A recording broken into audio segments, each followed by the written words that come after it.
Përshëndetje, mirë se erdhën në një tjetër video në kanalin tim. Edhe videon e sotme do ta fillojmë me një mbulim.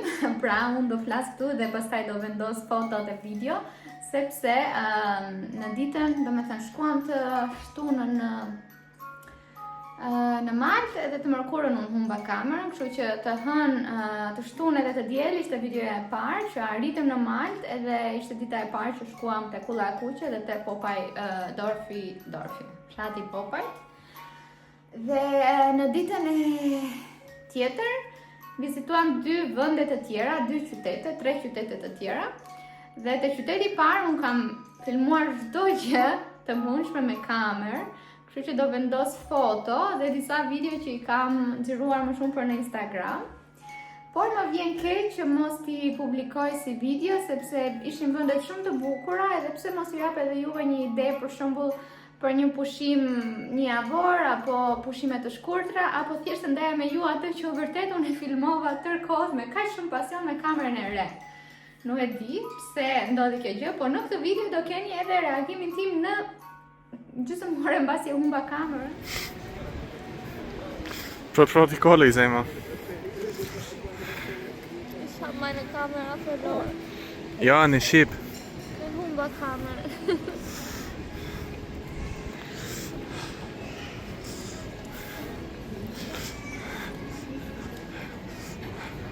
Kjo është arsyeja pse vlogu është më shkurt. Ka fare vlog.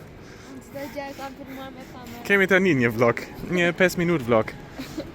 Në Maltë, si budallashke, bëra foto e lash kamerën në stol. Kamerën që më kishte bërë burri dhuratë për Krishtlindje, që kishte një vlerë shumë të madhe, jo vetëm monetare, por dhe shpirtërore, e humba në mes të Maltës. Ja çfarë mamaje e përgjegjshme që jam.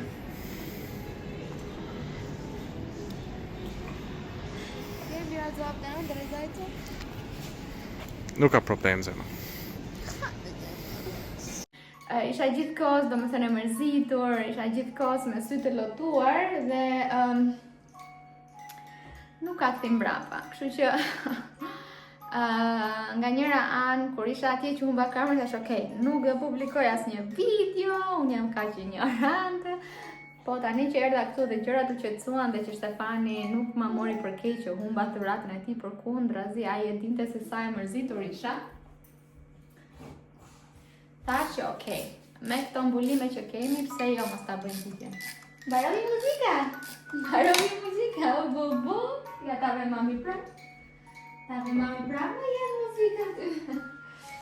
Okej, atëherë, në ditën e martë, nuk e di sa ka qenë data, ka qenë një stuhi shumë e madhe, kështu që ne kjo video ka qenë ditën e hënë, ku ishte ngrohtë, po nuk ishte diell. Pastaj ditën e martë nuk xhiruam fare sepse ndenjëm vetëm te shtëpia e pushimeve dhe ditën e mërkurë ishim te ky fshati që do jetë videoja e ndarë në dy pjesë. Atëherë, në qoftë se shkoni në Maltë, ju lutem, mos lini pa vizituar qytetin e Mdinës. Qyteti i Mdinës është qyteti, le të themi kryeqyteti antik i Maltës dhe është një qytet që daton mbi 4000 vjet më parë dhe është një qytet i gjithë i ndërtuar në një kodër. Nga Mdina, atje në maj mund të shikoni pothuajse ishullin.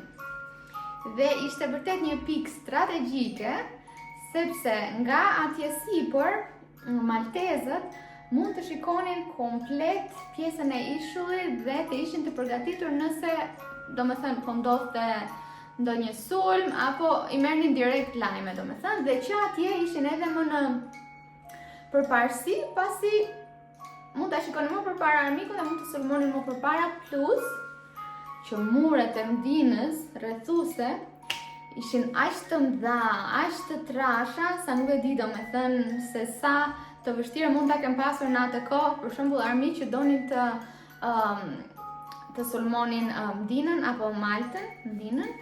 Sidomos për shembull bëhet fjalë për perandorinë osmane, për turqit, të cilën në çdo pikë të Maltës kishte gjithmonë histori se si turqit kishin tentuar të merrnin Maltën, nga ana tjetër edhe bota arabe po ashtu, nga ana tjetër Malta ka qenë 200 vjet si koloni e Anglisë. Dhe ishte vërtet shumë e bukur të shikoje këtë qytet i cili ishte 100% prej guri. Dhe ishte një ndjesi tjetër, unë nuk kisha kaluar ndonjëherë në një qytet të tillë, që të ecje midis gurve dhe komplet ndërtesat, komplet gurë me këto balkonet e vegjël, të dukesh e tamam sikur ecje në histori. Domethënë sikur në ato rrugë që po ecje ti, sa mira miliona ku dëgjon njerëz kanë kaluar në mira vite, duke qenë se minimumi qyteti mendohet që është mbi 4000 vjet, domethënë te 4000 vjet i vjetër, po mbas edhe më shumë. Mbaroi pra muzika, vendos pra mami. Kështu që Ndina ishte vërtet një pikë që duhet ta vizitoni patjetër. Çfarë mua më duket e pruar dhe ne nuk e bërëm ishte vizita në katedralen kryesore, ishte një katedrale aman e vogël, se vetë qyteti i Ndinës është i vogël. Qyteti i Ndinës quhet edhe qyteti i qetësisë sepse ka shumë pak lëvizje, po akoma jetojnë disa njerëz atje. Ne ishim shumë e fat që shkuam në janar, sepse e kishim pothuajse gjithë qytetin për vete dhe nuk e mendoj dot se si mund të jetë në verë, në ato rrugët e ngushta plot me njerëz. Kështu që për mua ishte përparësi që ne e vizituam tani në dimër, paçka se nuk ishte aq ngrohtë, por nuk ishte ftohtë. Ne mund të ecnim dhe me krah të shkurtra. Madje edhe me xhekën që unë e kisha veshur e hiqja vazhdimisht sepse kisha nxehtë. Kështu që Malta ishte edhe në janar e ngrohtë. Jo për në plazh, por e ngrohtë. Po ju thoja që në katedralen kryesore ishte 15 euro hyrja. Kështu që nuk e di pse, mua nuk më vleu, domethënë që të hyja në katedrale, duke qenë se nuk jam edhe besimtare e krishterë dhe nuk ka ndonjë rëndësi për mua. Do kisha hyrë po të ishte të paktën 5 euro, sepse thjesht, mi zemër, edhe ti po tregon për Ndinën. Hë? E mban mend? Ishte edhe ti atje. Domethënë, të ishte 5 euro, do kisha hyrë për kulturë, për interes, për kuriozitet, po 15 euro më duk vërtet shumë jo e justifikuar për atë që ofronte vendi. Dhe ndërkohë kishte edhe një katedrale tjetër pak më poshtë, e cila ishte hyrja falas, dhe ndërtimi, ideja ishte e njëjta gjë, sepse ishin shumë afër me njëra tjetrën dhe ishin me të njëjtën temë. Po kjo ishte një kishe vogël dhe ajo ishte katedralja kryesore me gjasme. Dhe ishte ndërtime shumë të bukura. Unë nuk e kisha parë këtë lloj ndërtimi në katedrale me kaq shumë ngjyra dhe me kaq shumë gjëra të lara në Flori. Domethënë në kisha parë më shumë piktura, më shumë nga këto ngjyrat e ndryshme që kur bie dielli pasqyron një histori. Ose ngjyra të ndryshme. Mirë po kështu me të lara në Flori, me kaq shumë zbukurime nuk kisha parë ndonjëherë, kështu që ja vlente 100% ta shikoje afër. Kështu që me Ndina 10 nga 10. Afër qytetit të Ndinës ishte një qytet që quhet Mosta. Ishte një ndër qytetet më të mëdha të Maltës dhe ne thamë, okay, një ndër qytetet më të mëdha të Maltës, patjetër që do gjejmë diçka. Zhgënjim. Po them 1 nga 10, mos them 0 nga 10, në Mosta nuk kishte absolutisht asnjë lloj gjëje. Mbase nëse jetoni aty në qytet i madh dhe ka mundësi për punë, ka mundësira ekonomike, unë nuk e di, po flas nga pikpamja e një turisti. Leti po tregon historia, edhe ti po tregon historia, do të dalësh këtu ti tregosh njerëzve çfarë ka në Mosta. Do të dalësh. Apo jo, edhe pak sa të mësosh të flasësh. Mosta kishte vetëm një atë rotondën, ishte ajo katedralja që ishte rrethore dhe që ishte katedralja e tretë më e madhe me kupolën më të madhe në botë, pas asaj katedralet kryesore në Rom që tani nuk ja di emrin dhe Panteoni që është i dyti. Kjo rotondoja në Mosta ishte e treta në botë. Dhe patjetër që ja vlente ta vizitoje, më duket se ishte 5 euro personi. Edhe 10 euro paguaj, ose 10, nuk e di, 5 euro më duket. Dhe ishte edhe një histori shumë e bukur për këtë rotondë, sepse në kohën e luftës së dytë botërore, aty kishte rënë një bombë dhe brenda me kishë ishin jeta ime. Ishin 200 persona që po luteshin dhe bomba ra, domethënë nga forcat naziste gjermane. bomba ra në kish dhe nuk plasi. Dhe më imagjino të bjerë bomba nga ajo lartësi për të takuar fiks qendrën e katedrales dhe nuk shpërtheu bomba dhe kjo quhet mrekullia e mostës. Edhe ajo bomba ishte ruajtur aty normalisht, tani është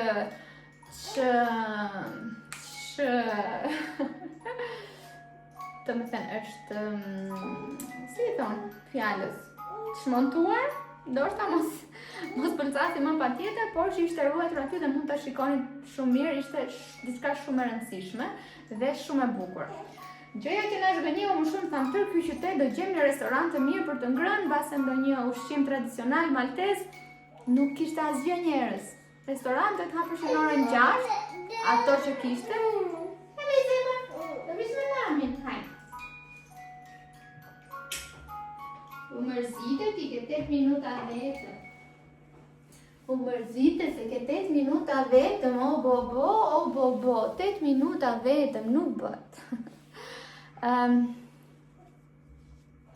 Qa po ju thoja? Okej.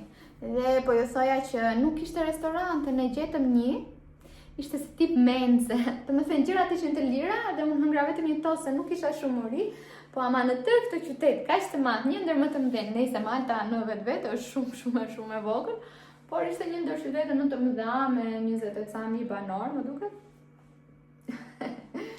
Dhe nuk ishte fare as kafe, as restorant, shumë keq, domethënë dhe rreth e qark kësaj rotondos që ti mendon, okay, është katedralja me kupolën e tretë më të madhe në botë, duhet të kishin vënë disa restorante, disa bare, se dihet që do vinë shumë turistë mbase ta vizitojnë dhe shumë persona që janë të krishterë që ka rëndësi, nuk ishte. Nuk e di pse, nuk di t'ju e them, po qyteti më zhgënjeu goxha. Kështu që pas Mostarit nuk shkuam në shtëpi sepse që aty të hënën mbas dite vonë fillovi dhe stuhia, era shumë të forta dhe ishte hera e parë për Kianin që kishte erë kaq të fortë dhe i shkreti mbyllësit kështu. Po ishte shumë cute. Kështu që këto gjëra bërëm ditën e çaj bie, ditën e 3 dhe të 4 në Maltë. Si që thash Mdina, pa tjetër që duhet ta vizitoni, dhe Mdina nga vetë emri quheshe qyteti i gurt, duke qenë se ishte çdo gjë e ndërtuar prej guri, dhe është shpallur pra si qyteti i qetësisë. Nuk e di se sa veta në vit e vizitojnë, po hyrja ishte komplet falas në gjithë qytetin, dhe kjo ishte fantastike, sepse në çdo pikë të qytetit të shkoje dhe të, si të thuash, të bëje foto, ishte falas, sepse çdo rrugë ishte e bukur. Në çdo cep të bëje foto ishte komplet si një mrekulli arkitekture, do thoja, domethënë shumë e bukur. Kështu, pastaj ditën tjetër shkuam në qytetin e Sliemës, domethënë ditën tjetër ndejmë në shtëpi, të mërkurën shkuam në qytetin e Sliemës. Në qytetin e Sliemës kam disa filmime, kështu që po i fut ato tani edhe pastaj bëjmë mbyllje në fund të videos. Ditën e filluam duke ngrënë mëngjes dhe duke pirë kafen. Ishte një kafe shumë e lezetshme këtu në Sliema, tek është qendër tregtare që quhet The Point dhe është një qendër tregtare shumë afër pikës, ku nga ana tjetër duket Valeta, që ne patjetër do ta shikojmë në një ditë tjetër, nesër ose pas nesër, do vi edhe videoja e Valetës. Ishte një pamje shumë e bukur e qytetit të Valetës dhe ne shijuam komplet këtë pedonalen që ishte përgjatë gjithë pjesës së detit. Ishte vërtet shumë e bukur, edhe qyteti ishte i mbushur plot me hotele, pasi besoj që është një ndër qytetet më të mbushur me turistë, duke qenë se edhe plazhet këtu ishin shumë të bukura. Kishte ndërtesa, katedrale dhe ndërtesa të thjeshta që mbase ishin thjesht ndërtesa ku jetonin njerëzit, po arkitektura ishte shumë e bukur. Dhe ja ku e shikoni pjesën e qytetit të Valetës me atë urën aty dhe me këtë kullën e vrojtimit në cep, ishte deti akoma shumë i trazuar që nga stuhia e djeshme, më duket se quheshe cikloni Harris. ishte shumë i trazuar, po shumë i bukur për ta parë këtu si një shfaqje se si dallgët e detit përplaseshin në shkëmbinj edhe krijonin këtë detin shumë të trazuar edhe të tmerrshëm. Patjetër që duhet ta bëja një foto e një video këtu në këtë pikën kaq të bukur, por siç e shikoni, isha duke u mbajtur fort fare me një dorë se kisha shumë frikë. Më besoni që ndonjëherë dallgët afroheshin deri pothuajse tek mezi i shkallëve, kur vinin ndonjëherë me shumë furi, dhe nuk e di çfarë mund të ketë ndodhur dje për shembull që ishte stuhia dhe shumë e madhe. Tani këtu mbasi mbaruam vizitën te kjo pika e bukur, vajtëm në një restorant të lezetshëm që unë të ushqeja djalin dhe po ashtu të pinim diçka dhe siç e shikoni fytyrën time, unë jam akoma duke qarë për humbjen e kamerës. Nuk është se ishte çështja e humbja e kamerës, ishte çështja e humbjes së një dhurate që kishte një vlerë goxha shpirtërore për mua dhe Stefani këtu po më binte që mos të mërzitesha, pasi ishte vetëm një gjë materiale edhe ai do më blinte prap një kamerë tjetër, por nuk është e njëjta vlerë, pasi kamera e parë ishte dhuratë për Krishtlindje dhe Stefani ma kishte bler duke e ditur se sa do të thotë për mua të xhiroj video edhe të jem aktive në YouTube. Mund ta blem kamerën dhe shumë herë të tjera, mirë po e keni parasysh thjesht u mërzita aq shumë se më duk vetja e papërgjegjshme dhe më duk vetja që nuk u kujdesa mirë për gjërat e mia. Kjo këtu ishte edhe një herë qendra tregtare dhe Point, ishte shumë e bukur, kishte shumë dyqane dhe ishte si tip rrethore, mund të ecni në mënyrë rrethore. Nuk e di nëse edhe Teku është kështu në mënyrë rrethore, nuk ja kam iden. Nuk e mbaj mend. Donim të shkonim në një ishull aty që ishte tip arkeologjik, por siç e shikoni, ra vetëm 10 minuta shi rrëbesh edhe rrugët e qytetit u mbushën plot. Nuk besoj se ka të bëjë me sasinë e shiut që ra, se sa me pjesën që kanalizimet ishin më keq se që kemi neve dhe direkt u mbushën rrugët me ujë. Nuk e di pse. Gjithsesi, neve nuk e vizituam ishullin dhe menduam që okay, po kthehemi në qytetin ku kishim apartamentin me qira, që të hanim edhe diçka në restorant dhe mos të porosisnim në shtëpi siç kishim bërë 2 ditë e para, duke qenë se në orën 5 paka shumë ktheheshim në shtëpi se në orën 6 djali do pasjetër të filloj me rutinën që të flej gjumë. Restoranti ishte bosh, sepse të gjithë hanin nga ora 6, ku t'i gjohën, dhe ne ishim që në orën 3 këtu, por ishte shumë e bukur, na vendosën edhe këtë zjarin afër, duke qenë se kishim djalin edhe ta mbanim ngrohtë.